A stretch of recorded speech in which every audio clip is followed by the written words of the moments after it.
Hey guys, today we are here with some body weight movement type WOD. We are not using a dumbbell or a kettlebell today, so no equipment needed. So this can be done if you are the person with no equipment at home. We are doing strict pull-ups, hand release push-ups, V-ups, and vertical jumps. So we're changing it up a little bit on those body weight movements.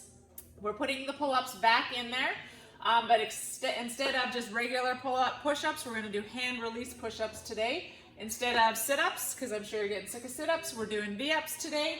And then we did a whole bunch of squats today, so we're going to give our legs a rest on the squat, give our knees a rest on the squats, but we're going to do vertical jumps. One thing that we're missing in our home workouts is that plyo type work in terms of jumping on a box. So we haven't done a lot of box, we haven't done any box jumping. So we're going to do the vertical jumps today to sort of get that plyo type movement in our hips to help us with those vertical jumps and the box jumps when we make it back to the gym. All of these movements, this is a 20-minute AMRAP, so all of these movements, if you feel like you can't do those, I mean if you physically can't do 5 pull-ups in a row or 10 hand release push-ups in a row, you're going to break them up. But even the V-ups and vertical jumps, if you feel like those are going to get hard for you as we go along, because we have 20 minutes, then break it up early rather than later. Remember, you want to break because you want to, not because you have to. So you will do better on this if you try to have those quick breaks in the beginning. It'll keep you moving in the end when you start getting tired. With the strict pull-ups, 1 to 3 sets of those. If you think you can't do 5 strict pull-ups in at least 3 sets, then you probably want to drop that number to something you can do. So if you can only do 1 pull-up at a time, maybe you do 3 pull-ups instead of 5 pull-ups.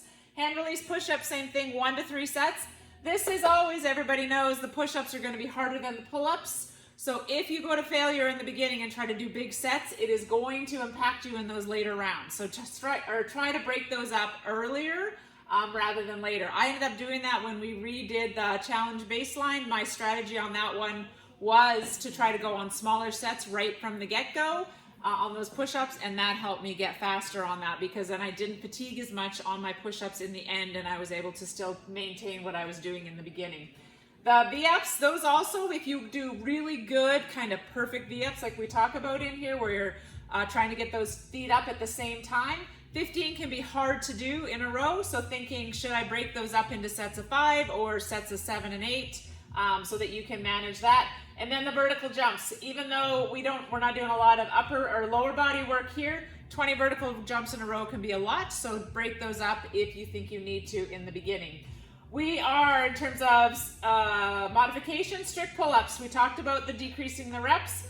If you can't do pull-ups, you don't have a pull-up bar or you just can't do pull-ups, it'll be the typical dumbbell rows per arm, so 10 dumbbell rows per arm.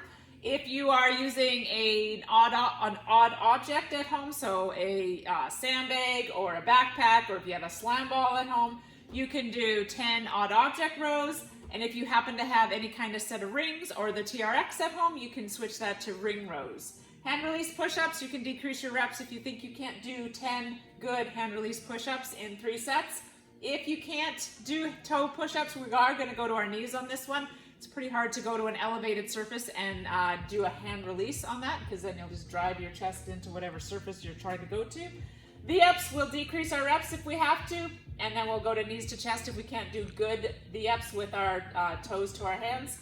And then the vertical jumps. If we can't do that, we're going to do full extension movement. I have added a video to the workout for tomorrow, for today as well, so that if you just want to look at that when you're doing it so you can see exactly what that is, you don't have to watch this whole video over again. All right, to the floor. We have demo man Kale here today. Max is on a break for today. Kale and Abby officially finished their classes, so they wrote their last papers, and they are not officially graduates yet, but they're kind of graduates, so congratulations. All right, pull-ups it is. Going up to the bar. So these are strict pull-ups, so I'm going to have you come over here, Abby.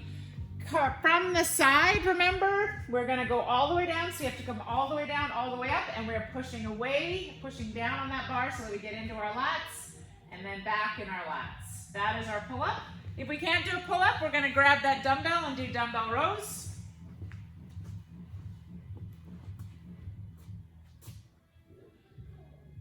And we would do 10 on one side, 10 on the other side. Sandbag or odd object row, you're going to do 10 of those, and you're pulling back in a row position, keeping those elbows pointed back, that back nice and strong. And lastly, if you do happen to have the ring rows or the TRX, you can do those. Hand release push-ups, so Kale's going to show you the standard that I want for hand release push-ups. So we want that plank body, hands have to come off the ground, pushing all the way up and back down, hands off the ground and all the way up. If you are slithering, so he's going to show you what that means, where you're slithering up and down and you have to kind of slither yourself off of the ground, then we're not going to do that. We want to maintain a plank position, so this is where we're going to go to our knees. And we can't do these from an elevated surface, so that's why I'm going to let you do knees on this one. But you're going to stay in a plank position on those, okay? That's your hand release push-ups. V-ups, perfect kind of V-ups, remember, is where your feet come up as a unit, so that one foot is not dragging behind the other leg. So you're touching down, hands and legs touch together. And if you can't do that, then you're going to just sort of bring your knees into your chest and come back down. So our same idea, we just take some body weight away by keeping those hands and knees closer into us. And lastly, vertical jumps. So vertical jumps, remember, this is not a squat. We are just loading to about a quarter squat position, jumping as high as we can get. So we're working our quads, our glutes, our hips, but the goal is that plyometric movement, jumping off of the ground. Good. If you are somebody that cannot do that jumping, so you can't jump off the ground and get that impact, we're going to do what that movement is, that full extension movement, where we're doing the same thing, our feet just aren't leaving the ground.